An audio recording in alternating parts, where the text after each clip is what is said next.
have like 3 minutes. We got Unit 6. Big word, imperialism, not feudalism or feminism. Basically, I'm gonna give some of my favorite examples. Let's example for Africa. They needed resources and they wanted power. Settler colonies in Africa. Basically, Africa. Africa. That's Africa. It was split into like France, Portugal, Britain, and like everything. And then what does that even say? I don't even know what that say. We also have ethnic enclaves like Chinatown. Not yet. Chinatown. You sure you restart, bro? No. Oh, the Congo. We got the Congo. My favorite thing in the whole world. The Congo. Basically, I think King Leopold the third. He took control of the Congo and he abused them. He took all of the rubber and made their natives slaves. And then eventually they developed the camera and they took photographs and he got canceled.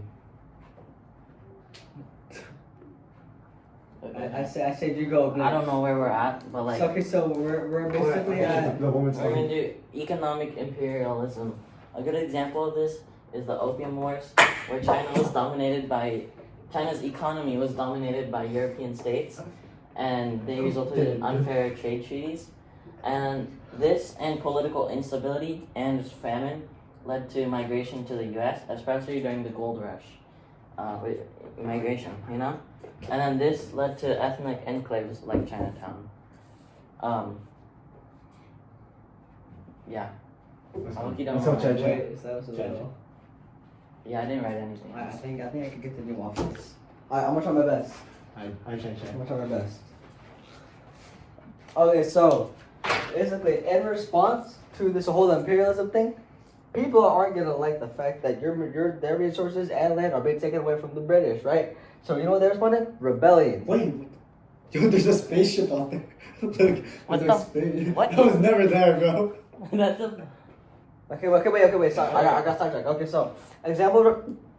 We got less than 1 minute. Example of rebellion includes the ghost dance, and the Zosa cattle killing, but it's also resulted in new kingdoms emerging after gaining freedom from imperialism, such as the Zulu kingdom.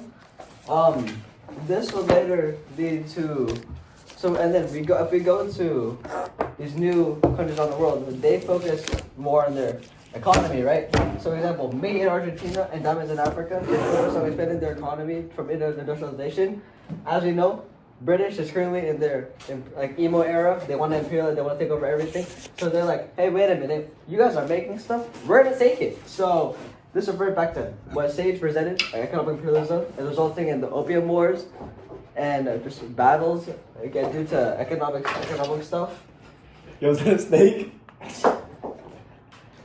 Okay, so and then Oh, shoot. after this whole economic imperialism era, after taking stuff from other countries, people instead of revolting, they're gonna migrate instead. They don't want to be a part of this. So this Gold refers rush. back to migration, which is a list of factors such as the gold rush, job opportunities from the industrialization, famine such as the Irish, He's so smart. and many more. And with the emergence of new cultures going to, for example, the Americas and stuff like that, this leads to ethnic enclave. Hey, you know, 10 out of 10 people in Chinatown are Chinese. Yeah, a big one, like he said, Chinatown. The Chinese and the Chinese Japanese, they go to the Pacific. Little Italy. Little They Italy. go to the I swear Pacific that's a thing. to adapt to their new lifestyle, which ends up creating ethnic enclaves in order to adapt more smoothly.